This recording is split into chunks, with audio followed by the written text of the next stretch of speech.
Another installment of breaking down defensive back play for Florida State's 2024 signing class. This time, it is with Kai Bates, a former LSU commit that Florida State was able to flip late in the cycle.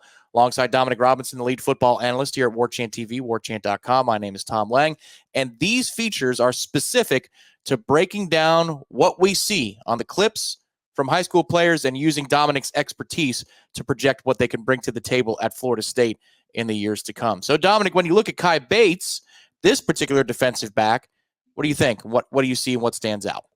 Of all of these guys that Florida State signed, one of the constant things that keeps showing up is these bigger body supreme athletes.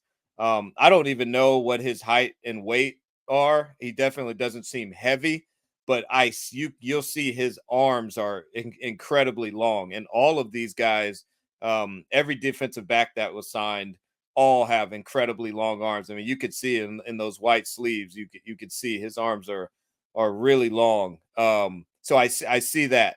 The other thing I saw right away that I love, he's catching footballs right away off the bat. The first three clips are him catching the football. The thing that I would caution myself in terms of evaluating him is I definitely think the technique that he's playing. So here he's playing press man. This is a good press man rep. You can see he's very proficient in that technique.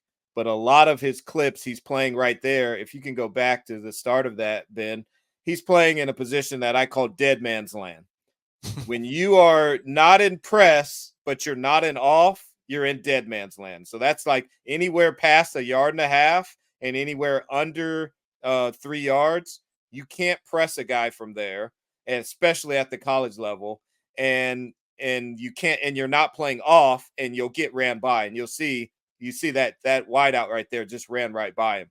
He ends up, having a makeup speed that will happen a lot in high school. That will not happen in college. That will be a touchdown. 6 points going the other way. So that a lot of these clips, I was getting a little frustrated with his coach that's allowing him to line up there on a lot of these snaps. And but we love to see the wide receiver clips. I love. Again, you see speed, you see athleticism, you see ball skills, you see change of direction. And then more than anything, it's a guy who has to learn the offense. And if a guy has to learn the offense, he'll be a better defender. He'll have a better understanding of what the teams are trying to do to him. And, you can speed up the learning curve that way in college if a guy has knowledge of offense, because that's what a lot of the teaching is we're going to do this based on what they do, when they do that. And so a lot of guys will struggle with that learning curve because they've never looked at it from an offensive perspective if they only play defensive back. Just watching some of these clips, Dominic, it looks like somebody who tracks the play well, not just the ball with the ball skills, but he's aware of what's going on around him. And also, I'll add something really quickly. He's listed by On3 at 6'1.5", so he's got the wingspan, but then also the height to go along with it. I know it's just short clips and the short spurts here, but do you see what I'm kind of talking about? Where it seems like he understands what the offense is trying to do on a given play. Well, I love you bringing that up. That's actually a great question, because the last note that I had on him is that this guy may be a plus coverage safety. And a safety has to be able to do that thing that you just said, which is track the play well, not just the ball or the man that I'm guarding or where coach told me to be. Sometimes the play will dictate you need to be over here.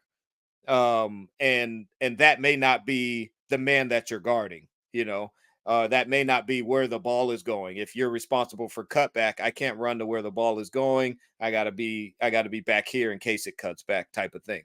So those are attributes that I think he has. A lot of attributes that make me think that this is a guy that, like, you're talking about an off the chart safety. When you have a guy that is a proficient as a corner, but now you put him at safety, he has much better matchups in terms of one-on-one, if he's going against a tight end or a lower end wideout.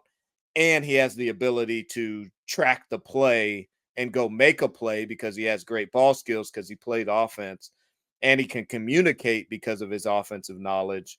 I think this is a potential. And I don't know. Again, I don't know anything about the way that he was recruited. I'm just watching the film and going, I could see where this guy could eventually be like a plus coverage safety, because most safeties can't cover the way that he's a pure corner that could move to safety or be in a nickel or dime package where he's playing safety, and has the physicality to do that also. So we'll take it to the scouting as well, this side of it. This is Dominic Robinson's scale of readiness for college and what he sees from high school to college. It's not necessarily about 40 times, about star rankings. This is about a scale of readiness and polish in the game. How ready are you for Saturdays versus Fridays? So, Dominic, as it applies to this scale you've created, what do you think about Kai Bates? Yeah, I have Kai at a 2.5. He's definitely college ready. Physically moves really well. But just like I said earlier, technique wise, I feel like that's going to have to be developed. And it's hard because me as an evaluator, I don't know him personally. I don't get to sit down with him and have conversations with him about football. So different guys pick up on the things that they need to make that transition faster than others. So he could be higher than a 2.5 in terms of his actual contribution, but I definitely think he's a college ready player, but he has multiple elements of his game. And I also say if he's going to be a safety, with that position change, that will take a little bit longer for him to get out on the field. But he has the physicality to do it. His physical attributes are good enough to do it, but he's got some technique issues that are going to have to clean up. And then he may have to, learn a new position to get him on the field, sooner. But long-term, he may be a guy that, like I said, he could be an absolute stud at safety, just based on the little bit of film that we're able to look at on Huddle. We're breaking down Florida State's 2024 signees, the top end of the class for Florida State this season, and we're doing so with Dominic Robinson, lead football analyst here at War Chant TV. A whole series of these things are waiting for you on the channel. Check out War Chant TV for more information. Hit the thumbs up, subscribe to the channel, absolutely free. Check out all of our content, and we'll see you next time here on the channel.